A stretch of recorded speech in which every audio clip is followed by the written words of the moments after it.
Hello students. आज हम next chapter करने जा रहे हैं private sector and public sector. करते हैं इसको स्टार्ट। फर्स्ट है प्राइवेट सेक्टर। क्या होता है प्राइवेट सेक्टर और you can say private enterprise, जो प्राइवेट ओनरशिप में होती है। इनका पूरा का पूरा कंट्रोल एक प्राइवेट इंडिविजुअल करते हैं। इधर कोई इंटरफेरेंस नहीं होती, ना कि स्टेट गवर्नमेंट की ना सेंट्रल गवर्नमेंट की। और कुछ एग्जाम्पल्स हैं ये Aditya Birla group, Reliance group, Tata group, ये सारे क्या है प्राइवेट एंटरप्राइजेज हैं। Features of private sector. क्या फीचर्स होते हैं प्राइवेट सेक्टर के? पहले तो इनका यही रहता है कि मेन एम ही इनका ये होता है कि इनको प्रॉफिट अर्न करने हैं जितना हो सके। फिर है प्राइवेट ओनरशिप। पूरी के पूरा कंप्लीट किसका कंट्रोल रहता है? प्राइवेट सेक्टर का। इधर कोई स्टेट या सेंट्रल गवर्नमेंट की इंटरफेरेंस नहीं होती ओनरशिप के मामले में। फिर है profit as evidence of success. अगर इनके प्रॉफिट्स हो रहे हैं तभी ये अपने एंटरप्राइज की सक्सेस मानेंगे। अगर ये प्रॉफिट अर्न नहीं कर रहे तो इसका मतलब इनका बिजनेस जो है वो लॉस में जा रहा है। सो एक सक्सेस अगर हो रही है तो वो प्रॉफिट ही मानेंगे कि प्रॉफिट की वजह से ही बिजनेस सक्सेसफुल हो पा रहा है। नेक्स्ट है प्राइवेट मैनेजमेंट। जो इसके ओनर्स होते हैं वही सब कुछ मैनेज करते हैं। बोर्ड ऑफ डायरेक्टर्स कौन नॉमिनेट करता है? शेयर होल्डर्स नॉमिनेट करते हैं, जो कि कंपनी कह लो या बिजनेस कह लो, सो उसकी टेक केयर करते हैं। So there is a private management. Less political intervention. Political interference इधर बहुत ही ज़्यादा कम है। नेक्स्ट है फॉर्म्स ऑफ प्राइवेट एंटरप्राइजेस। जो फॉर्म्स हैं, फॉर्म्स नहीं मतलब टू पार्ट्स में डिवाइड किया गया है, इनकॉर्पोरेटेड और नॉन इनकॉर्पोरेटेड। इनकॉर्पोरेटेड का है जहाँ पे हमको एक पर्टिकुलर रजिस्टर कराना पड़ेगा अपने बिजनेस को किसी कैटेगरी में, लॉज को फॉलो करना पड़ेगा। और जो कि नॉन इनकॉर्पोरेटेड है, इधर हम बिना रजिस्ट्रेशन के भी अपना बिजनेस स्टार्ट कर सकते हैं। ये फॉर्म्स है प्राइवेट एंटरप्राइजेस की। फर्स्ट है सोल प्रोप्राइटरशिप। इसमें आपको पता है एक ही ओनर है जो कि सारा बिजनेस को हैंडल कर रहा होता है। वही कैपिटल इन्वेस्ट करता है, वही मैनेज करता है, वही रिस्क उठाता है। सोल की मतलब उस इंडिविजुअल की ही सारी रिस्पॉन्सिबिलिटी होती है सिंगल पर्सन की प्रॉफिट और लॉस के मामले में। और इधर कोई ऐसी फॉर्मेलिटी नहीं करनी पड़ती कि इसको रजिस्टर कराना पड़े कहीं। नेक्स्ट है joint Hindu family business. Joint Hindu family business क्या है? हम इन सब के बारे में ना पहले डिटेल में पढ़ चुके हैं, आप पुरानी वीडियोस देख सकते हैं। स्टिल मैं थोड़ा थोड़ा मीनिंग इधर बता देती हूँ। जो बिज़नेस स्टार्टिंग से रन होता जा रहा है, एक तरह से फैमिली बिजनेस है, जो सारे के सारे मेंबर्स उसी बिज़नेस को आगे बढ़ा रहे हैं। और कौन पूरी ऑथोरिटी ऑफ कंट्रोल किसके हाथ में होता है? कर्ता के हाथ में। कर्ता कौन होता है? हेड होता है फैमिली का। सो सारे डिसीजंस कर्ता ही लेता है। और लाइबिलिटी वैसे तो लिमिटेड होती है, पर कर्ता के लिए लाइबिलिटी क्या होती है? अनलिमिटेड होती है। और ये जो बिज़नेस ऑर्गेनाइजेशन है मोस्टली इंडिया में ही रन की जाती है। सो और ये किसके किसके अंडर गवर्न की जाती है? ये किस में आती है? हिंदू लॉ में। सो सारे के सारे जो इधर काम होंगे वो हिंदू लॉ के अकॉर्डिंग होने चाहिए। नेक्स्ट है पार्टनरशिप। पार्टनरशिप क्या है? जब टू और मोर देन टू पीपल इकट्ठे ज्वाइन करते हैं एक बिज़नेस रन करने के लिए, प्रॉफिट्स एंड लॉसेस उनमें उनमें शेयर होंगे। सो इस बिज़नेस में फ़ायदे हैं जो कि सोल प्रोप्राइटरशिप की लिमिटेशंस थी, तो वो इधर की एडवांटेजेस बन जाती हैं।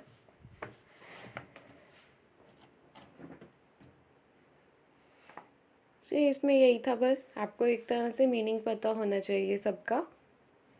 नेक्स्ट पे चलते हैं जॉइंट वेंचर। जॉइंट वेंचर क्या होते हैं? जब टू और मोर देन टू पीपल, इधर कोई मैक्सिमम लिमिट नहीं होती क्योंकि इतने भी मेंबर्स हो सकते हैं, बल्कि पार्टनरशिप में तो लिमिट होती है। वो इकट्ठे काम करना स्टार्ट करते हैं, जो कि परमानेंट नहीं होता, एक स्पेशल मोटिव के लिए होता है। जैसे ही वो काम होएगा वैसे ही जॉइंट वेंचर ख़त्म हो जाएगी, वो पार्टनरशिप ख़त्म हो जाएगी जिस काम के लिए वो इकट्ठे हुए हैं। सो इसमें कौन किस तरह का बिजनेस ऐड होता है, जैसे गुड्स के कंसाइनमेंट करना, अंडर राइटिंग द शेयर्स और डिबेंचर, कंस्ट्रक्शन करना बिल्डिंग की, रोड्स की, ब्रिजेस की, कैनाल्स की। सो एक पर्टिकुलर एग्रीमेंट के लिए ये साथ में आते हैं। नेक्स्ट है जॉइंट स्टॉक कंपनी। कंपनी के बारे में तो हम पढ़ ही चुके हैं। कंपनी की तो एक स्पेशल एक्ट के अंदर ही आती है, कंपनीज एक्ट 1956। उसके अकॉर्डिंग ही सारा काम करना पड़ता है। कंपनी क्या है? एक आर्टिफिशियल इंडिविजुअल है, जो एक सेपरेट आइडेंटिटी है, एक कॉमन सील है इसकी। और लाइबिलिटी मेंबर्स की क्या रहती है? लिमिटेड रहती है। और जो बोर्ड ऑफ डायरेक्टर्स है वो सारे बिजनेस को हैंडल करते हैं। बोर्ड ऑफ डायरेक्टर्स को कौन सिलेक्ट करता है, कौन नॉमिनेट करता है? शेयर होल्डर्स नॉमिनेट करते हैं।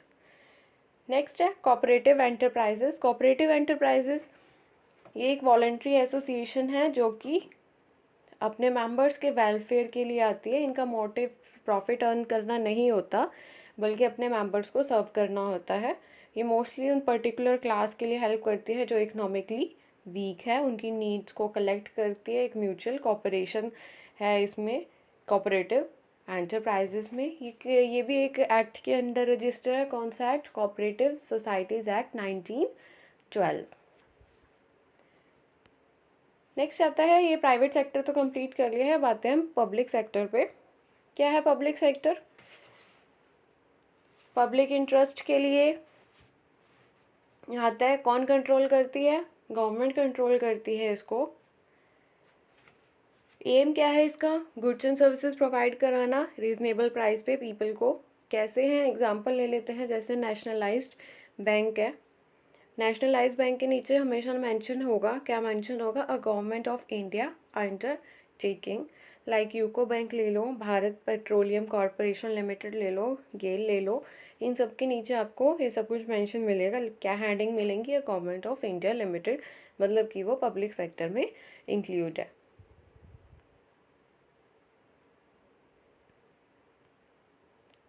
फीचर्स क्या है पब्लिक एंटरप्राइजेस के? स्टेट ओनरशिप रहती है, मतलब कि जो भी ownership of the government enterprises is either entirely with the central government, state government या local government। और ये जो प्राइवेट सेक्टर है वो भी पब्लिक एंटरप्राइजेस में इंक्लूड किया जा सकता है। गवर्नमेंट का 51% ऑफ शेयर कैपिटल होना चाहिए इसमें। नेक्स्ट है स्टेट कंट्रोल। जो भी मैनेजमेंट और ओनरशिप रहती है पब्लिक एंटरप्राइजेस की, वो गवर्नमेंट के हाथ में रहती है।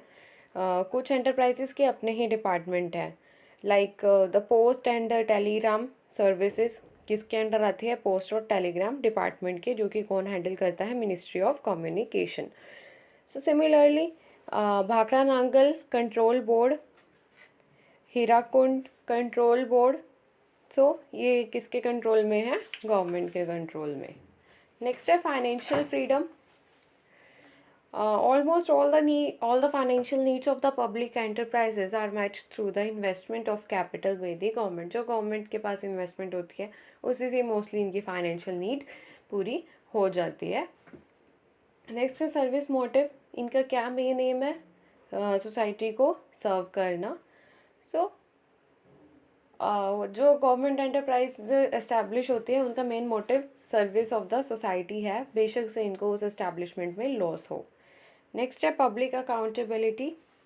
The private enterprises are accountable for their progress only to a few individuals. जो प्राइवेट एंटरप्राइजेज होते हैं वो सिर्फ बहुत थोड़े से जनों के लिए ही वो बेनिफिशियल होती है, स्पेशली ऑनर्स के लिए। पर जो ये गवर्नमेंट एंटरप्राइज होती है और you can say public enterprise होती है, ये पब्लिक के लिए ही काम करती हैं।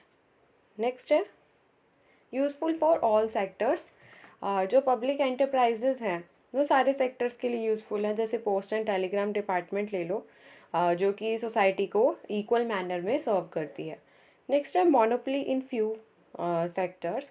जो पब्लिक एंटरप्राइजेज है इनकी कुछ मोनोपली चल रही है। मोनोपली का मतलब कि some particular industries can be establish only in the public sector, कि ये कुछ पर्टिकुलर इंडस्ट्री है जो कि सिर्फ पब्लिक सेक्टर में ही एस्टैब्लिश की जाएंगी, like railways, post and Telegram services, ये सब इनमें इंक्लूड है।